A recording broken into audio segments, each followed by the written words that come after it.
In 1206, near the Onon River, a man named Timucin gathered all the tribes loyal to him and held a grand council. Filling the authority gap that had persisted for nearly a century in the region, Timucin assumed the title of Genghis Khan at this council, becoming the Genghis Khan of the Mongol Tribal Confederation. Genghis Khan was one of the greatest rulers in history. By the time he died in 1277, 21 years after becoming Khan of the Mongols, the state's borders stretched from Beijing in the east to the Caspian Sea in the west. He conquered a large part of northern China, defeated the Khwarezmians, one of the most powerful states of the period, and conquered a significant portion of the Khwarezm lands. At the time of his death, his territory was 4 times the size of the Roman Empire and the empire of Alexander the Great. Unlike Alexander, when he died, his empire would not crumble. His sons and grandsons would continue to conquer new lands and instill fear in their enemies. They would inherit his legacy and establish the largest land empire in human history. It took hundreds of years for the Roman Empire to reach its fullest extent. When Alexander the Great became king, he commanded an army with well-trained soldiers and was ready for conquest. However, Genghis Khan neither inherited a state from his father nor took over a state with a fully organized organization. He had built everything from scratch and planned the state organization himself. When he was only 9 years old, his father, Yasuga, a tribal leader, was poisoned by the Tatars as a result of old hostilities. His tribe abandoned Temujin and his family. After this, Temujin and his family settled in the forested slopes at the foot of Mount Burhan Khaldan. Since he had no livestock, he managed to make ends meet by fishing and gathering wild fruits. He lived this way for a long time. So how did Temujin achieve all this? How did it happen that a child who began his exile life with his family at the age of 9, growing up deprived of meat and milk because he didn't even inherit a herd of animals, was able to establish the largest land empire in history? The reason behind these achievements undoubtedly lay in Genghis Khan's extraordinary mind.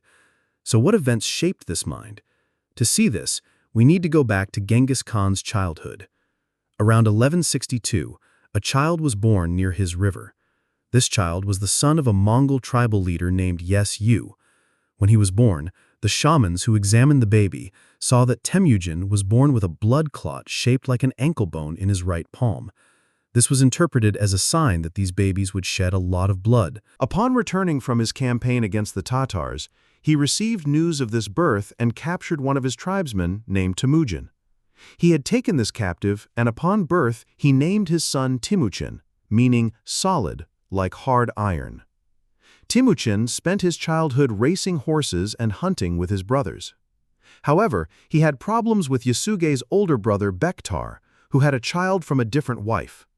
Bektar considered himself the heir to the throne, and the relationship between him and Temujin grew increasingly strained. When Temujin turned 9, he and his father went to his mother's tribe to find a wife. There, he chose Yasuga for his son. According to Mongol custom, Temujin was required to serve his future wife's father and remain in that tribe until he reached marriageable age. So, Yasuge left his son there and set off to return to his tribe.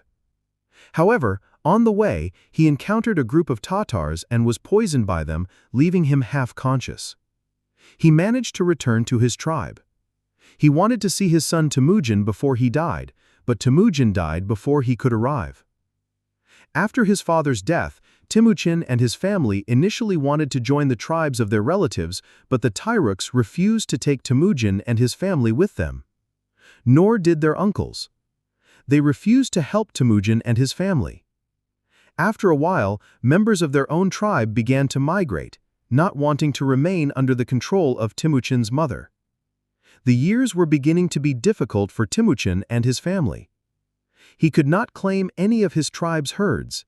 So, to keep his family alive, he settled them in the forested slopes at the foot of Mount Burhan Khaldan. There, Timucin and his family fished and tried to survive under harsh conditions.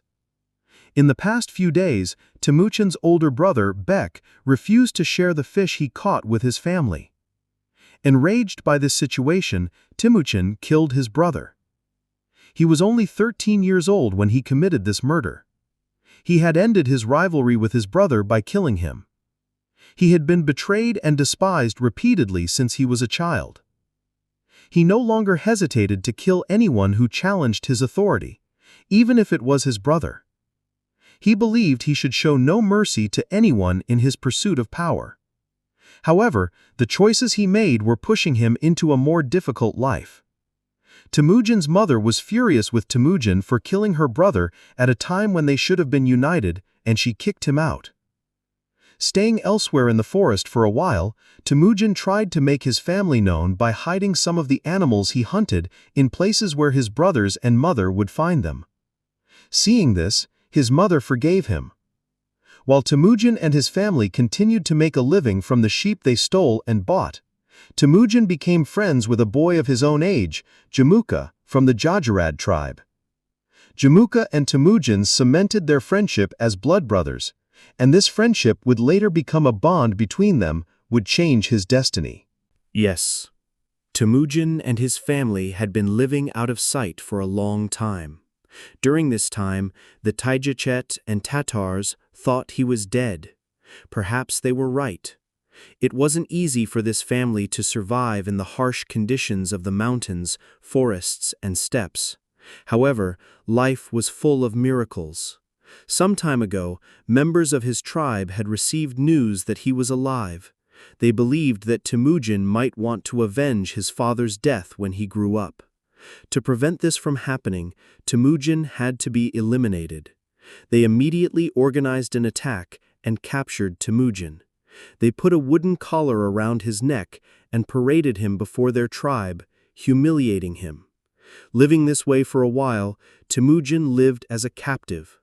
One day during a local celebration, a frail watchman pulled the collar from his hand, knocking him to the ground and striking him repeatedly on the head, killing him instantly. His life of captivity seemed to be over, but first he had to completely evade his enemies. He moved away from where he was and threw himself into the waters of the online river. He was lucky. The board around his neck worked for the first time, keeping his head above water. At that moment, a man heading downriver recognized Temujin.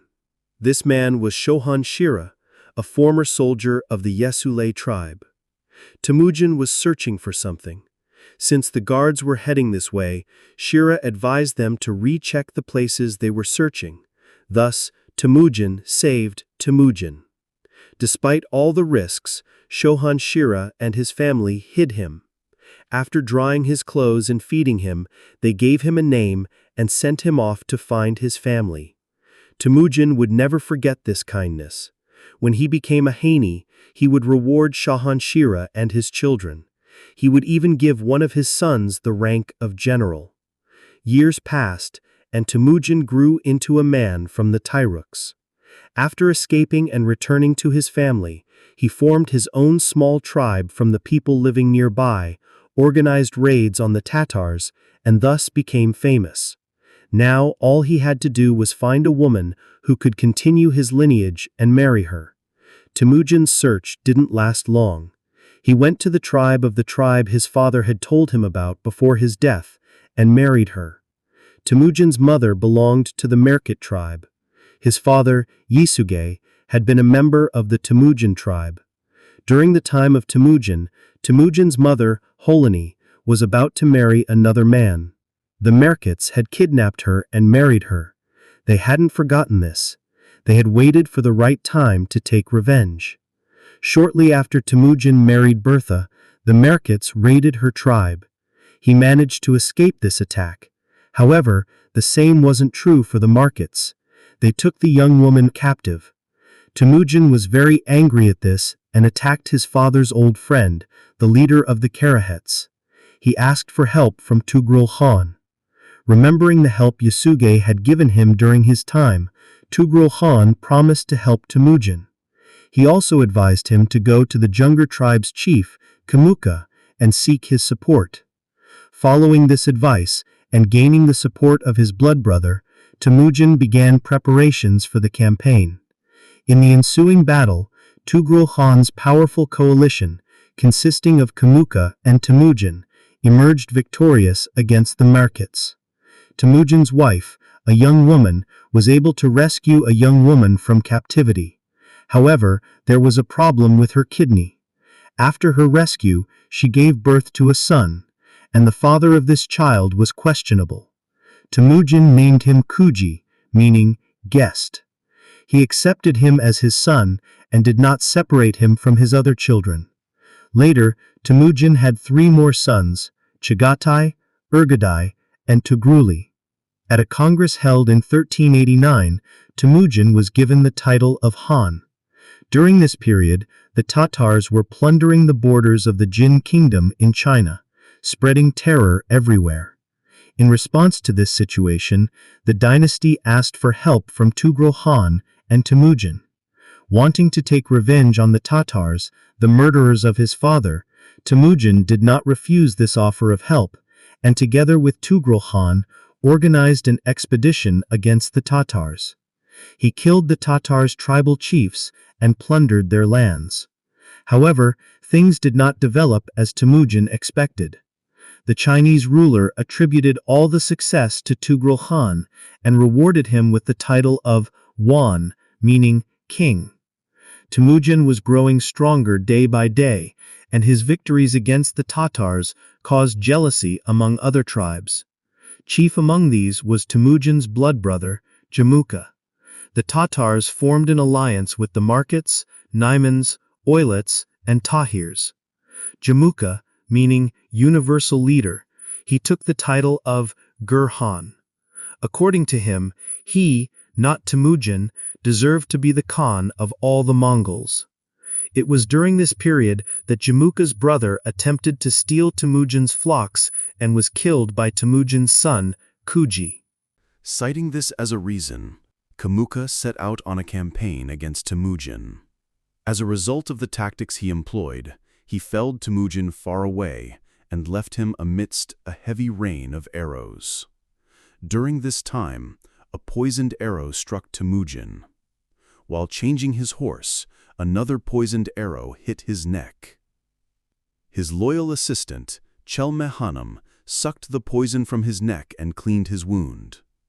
At night, she infiltrated the enemy headquarters on the other side and stole cream for Temujin, feeding him. Cherme and his brother, Subutai, were actually the son of a blacksmith he had made in the bazaar. This blacksmith, a friend of Temujin's father, belonged to the Uran-K tribe, thought to be Turks. He had placed his 2 sons, Subutai, in Temujin's service during their childhood. Temujin recognized the talents of these 2 brothers and appointed them his future commanders. He would take advantage of his talents. Following the battle, some 70 of Temujin's soldiers and his brother Hakim were captured by Jamuka. Jamuka brutally executed these 70 soldiers by throwing them into boiling cauldrons. He beheaded Temujin's brother and tied his head to Ata's tail. After a while, Temujin, who had regained his health, showed no reaction to the news of his brother's death. He had been subjected to constant death and destruction from an early age and had ceased to even react to the deaths. But he would certainly take revenge for what had been done to him. First, in 1202, he launched an expedition against Jamuka's allied Tatars to break up the coalition that Jamuka had assembled. This expedition ultimately captured Tatar lands and distributed the Tatars among other tribes, settling them in separate regions. This reduced the Tatars to small minorities and eliminated any possibility of rebellion. The following year, Tughril having formed an alliance with Hanum, Temujin went on a campaign against the Naimans, who were thought to be Turks.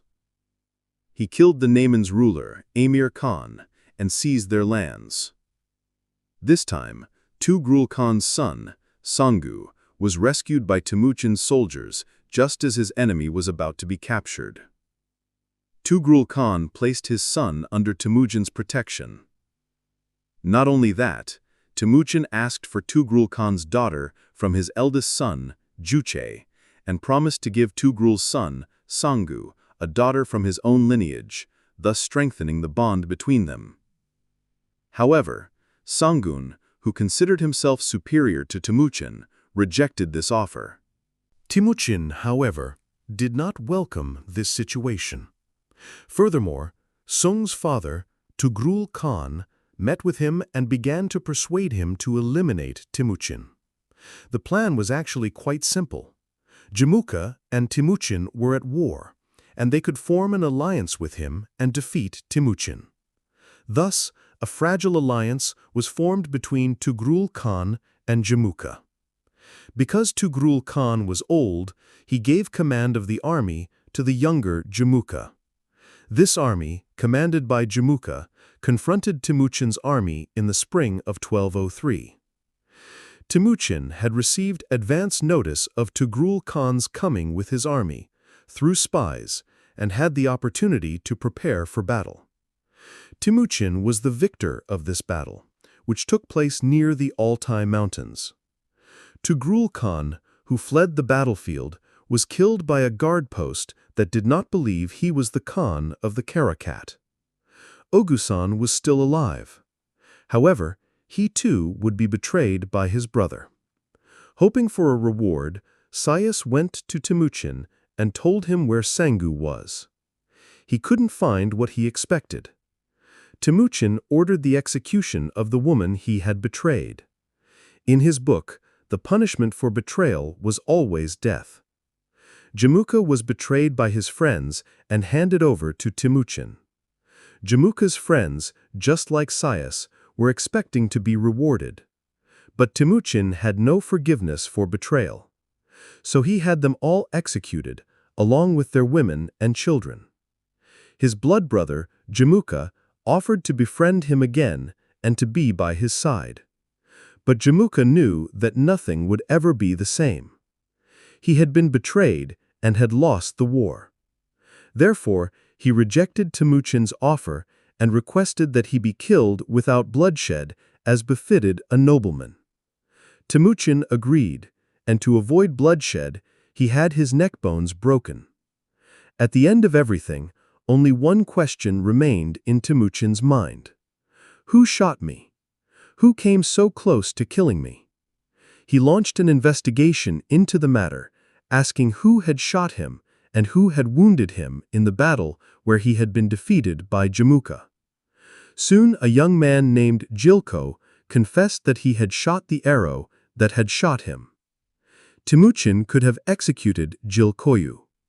However, Jurkat told Temujin, "If you kill me, I will die. But if you show mercy, I will cross mountains and oceans for you." Temujin was impressed by the man's honesty and courage. From that moment on, he considered him a friend and named him Jep, meaning Jep, a name derived from the events they had experienced.